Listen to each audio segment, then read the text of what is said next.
आज हम प्रकाश के कुछ ऐसे बुनियादी नियमों को समझने वाले हैं, नियम जो इतने सरल हैं पर हमारी पूरी मॉडर्न दुनिया इन्हीं पर टिकी हुई है। अच्छा, कभी ये सोचा है कि इंटरनेट जो समंदर के आर पार फैला है वो असल में है क्या? वो है एक पतली सी कांच की केबल जिसके अंदर रोशनी को कैद किया गया है।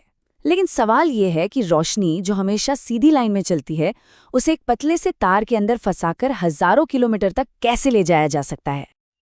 तो इस सवाल का जवाब ढूंढने के लिए हमें सबसे पहले ये समझना होगा कि जब लाइट किसी भी सतह से टकराती है तो होता क्या है।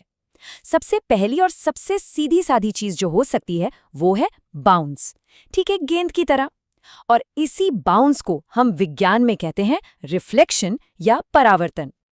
पर मजे की बात यह है कि ये उछाल, ये बाउंस ऐसे ही रैंडम नहीं होता। इसके दो बड़े ही सरल और पक्के नियम हैं, बिल्कुल बिलियर्ड्स के एक परफेक्ट शॉट की तरह। पहला नियम, जिस एंगल से लाइट आएगी ठीक उसी एंगल से वापस जाएगी। Angle in, angle out, simple.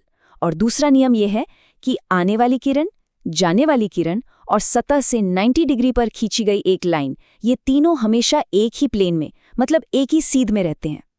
और पता है, यही angle in equals angle out वाला सीधा सा नियम है जिसकी वजह से हर आईना, हर शीशा काम करता है। मतलब हर सुबह जो हम आईने में खुद को देखते हैं वो इसी छोटे से नियम का कमाल है ना कमाल की बात?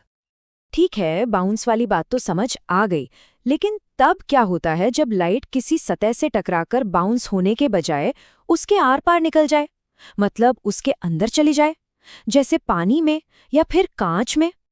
देखिए, जैसे ही लाइट हवा से निकलकर पानी या कांच जैसी किसी दूसरी चीज में घुसती है तो उसकी स्पीड बदल जाती है, वो थोड़ी धीमी हो जाती है।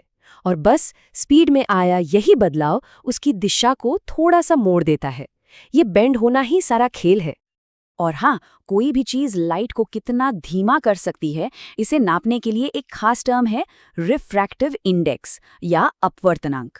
मतलब जिस चीज का रिफ्रैक्टिव इंडेक्स जितना ज्यादा होगा, लाइट उसके अंदर उतनी ही स्लो चलेगी। और लाइट आखिर कितना मुड़ेगी, इसका हिसाब किताब भी बिल्कुल पक्का है। इसके लिए एक बड़ा ही शानदार फॉर्मूला है, स्नेल्स लॉ। ये फॉर्मूला दोनों मीडियम के रिफ्रैक्टिव इंडेक्स का इस्तेमाल करके हमें एकदम सटीक बता देता है कि लाइट किस एंगल पर बेंड होगी। तो अब आते हैं अपने आखिरी और सबसे मजेदार नियम पर और देखते हैं कि कैसे ये तीनों नियम मिलकर हमारे उस शुरुआती सवाल का जवाब देते हैं कि लाइट को केबल में कैद कैसे किया जाता है। यहाँ से कहानी में एक बहुत ही दिलचस्प मोड़ आता है। सोचिए, लाइट कांच के अंदर तो चली गई, अब जब वो उस कांच से वापस हवा में निकलने की कोशिश करती है तब क्या होता होगा? इस बाहर निकलती हुई लाइट के लिए ना एक पॉइंट ऑफ नो रिटर्न होता है, एक खास एंगल जिसे हम कहते हैं क्रिटिकल एंगल या क्रांतिक कोण। ये वो मैजिक एंगल है कि अगर लाइट इससे ज्यादा झुके हुए एंगल पर सतह से टकराई तो वो बाहर निकल ही नहीं पाएगी, उसके लिए बाहर निकलना नामुमकिन हो जाता है। और बस यही है वो सीक्रेट, यही है वो जाल। अगर लाइट उस क्रिटिकल एंगल से भी ज्यादा सपाट एंगल पर बाउंड्री से टकराई तो वो बाहर नहीं निकल पाती, वो अंदर ही ट्रैप हो जाती है।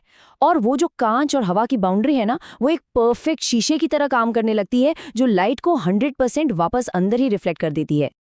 हाँ, पर एक जरूरी शर्त है, ये मैजिकल ट्रैप ये तभी काम करता है जब लाइट किसी घने मीडियम से, मतलब जिसका रिफ्रैक्टिव इंडेक्स ज्यादा हो, जैसे कांच, से निकलकर किसी हल्के मीडियम में, जैसे हवा, जाने की कोशिश कर रही हो।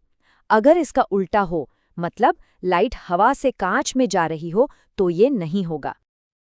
तो चलिए अब इन सारी बातों को एक साथ जोड़ते हैं, देखते हैं कि कैसे लाइट का ये उछलना, मुड़ना और फिर ट्रैप हो जाना हमारी दुनिया को चला रहा है और हमारे पहले सवाल का जवाब भी देता है। देखिए, लाइट का वो सिंपल बाउंस यानी रिफ्लेक्शन, उससे बनते हैं शीशे। लाइट का वो मुड़ना यानी रिफ्रैक्शन, उससे बनते हैं चश्मे के लेंस और दूरबीन। और लाइट का वो परफेक्ट ट्रैप हो जाना, जिसे कहते हैं टोटल इंटरनल रिफ्लेक्शन, बस उसी से बनती हैं वो फाइबर ऑप्टिक केबल्स। इन्हीं केबल्स के अंदर लाइट को बार बार टोटल इंटरनली रिफ्लेक्ट कराकर हमारा इंटरनेट डेटा पूरी दुनिया में दौड़ता है। तो सोचिए, अगर रोशनी के सिर्फ 3 इतने सरल से नियम हमारी पूरी डिजिटल दुनिया को चला सकते हैं, तो फिजिक्स की और न जाने कितनी ऐसे ही बुनियादी नियम होंगे जो हमारी नज़रों के ठीक सामने हैं, और बस इस इंतज़ार में है कि हम उन्हें समझें और इस्तेमाल करें।